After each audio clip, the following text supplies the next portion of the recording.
This is not easy to admit, but I have been a horrible friend. Today, in this present day, would never do any of these things, but here are some of my tendencies that I used to do that made me a terrible friend. And the thing is, a lot of them I didn't even realize that I was doing. So the first thing, and probably one of the biggest things, if somebody is telling you about something, like especially if someone's telling you about something bad that happened to them, for example, if your friend is like, I went for a walk and I tripped and broke my shoe and I'm really upset about it. I used to just be like, oh my gosh, I know exactly how you feel. I went for a walk last week and I tripped and I broke my ankle. I thought that I was trying to relate to her, to show her like that I know how you feel. Like it was my way of showing empathy. Unfortunately, people don't perceive it that way. If they're telling you about something that's happening in their life and then you bring it back to you and you try to relate with your own story, that only comes across as you bringing it back to yourself and you talking about yourself and switching the story to you. Number two, the next thing is, so it's one thing to try to like empathize with somebody by telling your own story to try to relate to them and then accidentally coming across selfish, but it's a whole other to only be able to talk about yourself. I don't do this anymore,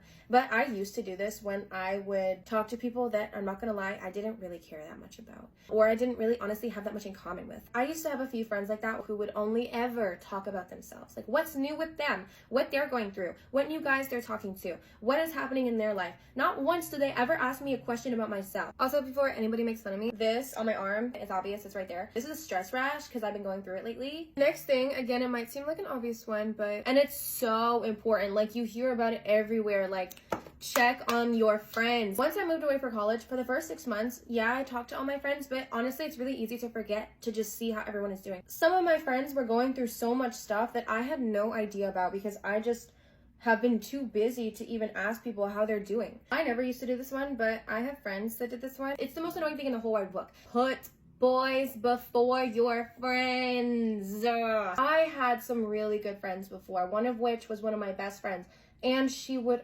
always put boys before me. I understand honeymoon stages, I understand being in love, I understand being in a relationship, I understand wanting to spend time with your significant other.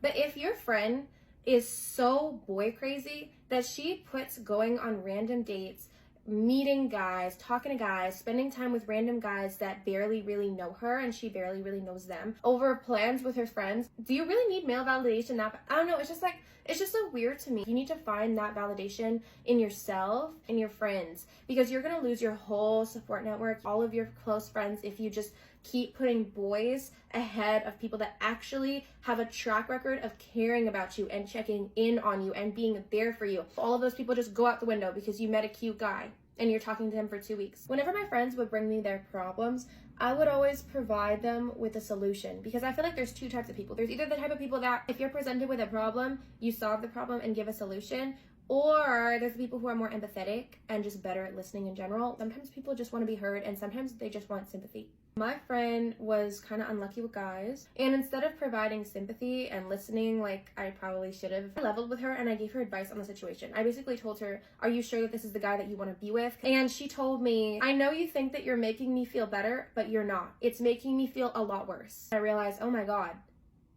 I didn't even ask her if she wanted my advice. I just gave it to her. So this next thing is really stupid and basic, but I'm so bad for this. I don't use Snapchat, to be fair. I really don't, so I never respond to people. I've had Snapchat since I was 12 years old, the same Snapchat account. My score is under 60,000. My notifications are off for Snapchats. I don't answer anybody. So yeah, I guess newsflash for people who don't use Snapchat, it actually is really rude to not respond to people's snaps when they snap you. I didn't realize that. That is on me. Next is, I'm so bad for this, and I know it's so rude to not respond to people's text messages, but if people are sending me paragraphs and they're texting every day, I'm just not on my phone all the time. I don't like being distracted by having to be on my phone, because at least if I'm FaceTiming somebody or I'm calling, like I can get other things done while I'm on FaceTime. I always tell people, call me, FaceTime me. If you have something to say, call me.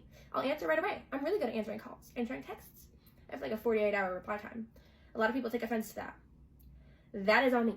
This next one I used to do in like middle school. So if you still do this today, probably just take some time to self-reflect and go to therapy. Telling embarrassing stories of your friends around guys to make yourself look better. People don't really like when you make them look bad in front of strangers, so I would avoid doing that. Not only might you lose a friend, but you also might just get knocked out.